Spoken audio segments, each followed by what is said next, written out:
to CAD with MP. Today we will be making the hammerhead.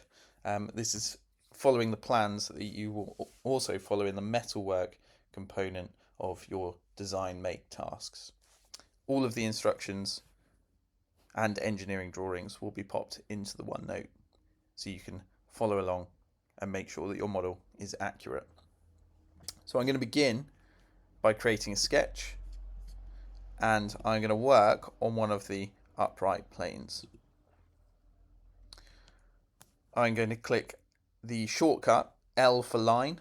So if I want to draw a line, I just click L. And I'm going to place my first point going up 12 millimeters and snapping to 90 degrees. I'm happy with that.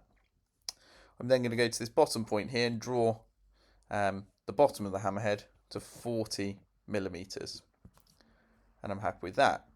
Now look at the plans. I need to go up 3 millimeters and snap to 90 degrees. Here I'm forming the shape of the hammerhead. We've got the front of it there, and next we'll look to put in that angled line that begins at the 3 millimeter point.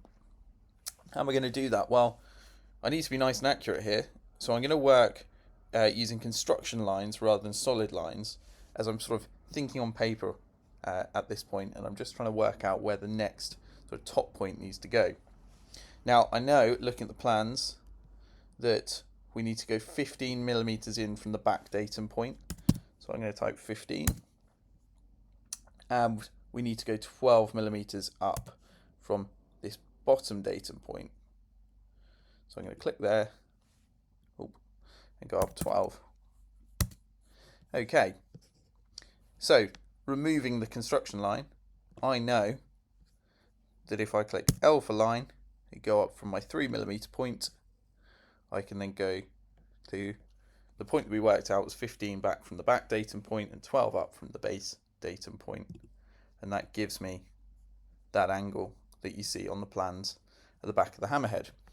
Now all I've got to do is join up this point and this point, and I should have a fully resolved sketch, and I do.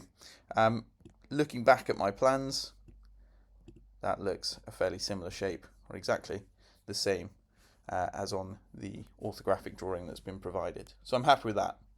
Now, my next mission is to convert this two-dimensional shape here to a three-dimensional shape. I'm all about using shortcuts in Fusion 360. It makes things a heck of a lot quicker. So in order to turn a 2D sketch into a 3D shape, I'm going to hit E for extrude. Now I'm going to make an assumption here because we're not given the dimension of the width of the hammerhead, but I'm going to make the assumption that it is also 12 millimeters, the same as it is high, because that would make the front of the hammerhead a square, which makes sense to me. So I'm going to say the direction that we are going to extrude our 2D shape in should be symmetric, and I'm going to say 6 millimeters, 6 one way and 6 the other makes 12. Now before I am okay with that, I'm just going to check, and it looks to me like the front of that hammerhead is a square. Now this is your question box, or I like to call it the question box. It asks you lots of questions, and from this box you have ultimate control over what happens to the function that you've given the software or the shape. It asks loads of questions. Operation, what do I want to do? Well, actually I want to create a new component because the hammerhead is its own component. So I'm going to click new component. Okay, great. So far so good. Now a great habit to get into is to click or right click on your component and then scroll down to rename, because we don't want it to be called component 1, because what if we're working on a CAD model that has many components? We need to know what it is. So I'm going to type in head. Then we know that this is the hammerhead. Excellent. Right, my next job is to work out exactly where the hole goes. Now looking at the plans, it's the center of the hole that the shaft sits in is 17 millimeters from this front datum point here. So I'm going to create a new sketch. Now in Fusion you can draw on any flat surface. So I'm going to click on the top. And again, using a construction line, a dotted line, and clicking L for line, I'm going to draw out 17 millimeters and hit enter. Now that tells me that that black point there is where the center of our hole should be.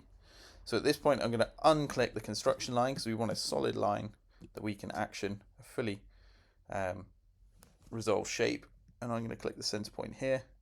Looking at my plans, I need a 5 millimeter hole. I'm going to hit enter. I'm happy with that. Looks good to me. So I'm going to finish sketch. Now, we're going to use our good friend E for extrude again, except we're not going to add material this time. We're going to click extrude, select our shape, and then by pulling through a solid object, the operation turns from join automatically to cut. And that's exactly what I want to do. So I'm going to cut through like so. And there we go. Quite simply, using just a handful of steps, sketching, dimensioning, extrude, and then extrude cut, we've got the start of our hammer and the hammerhead. So I'm going to save that now.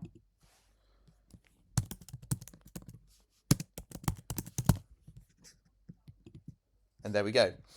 So once you've got to this stage, move on to the next video where I will explain how to build the shaft.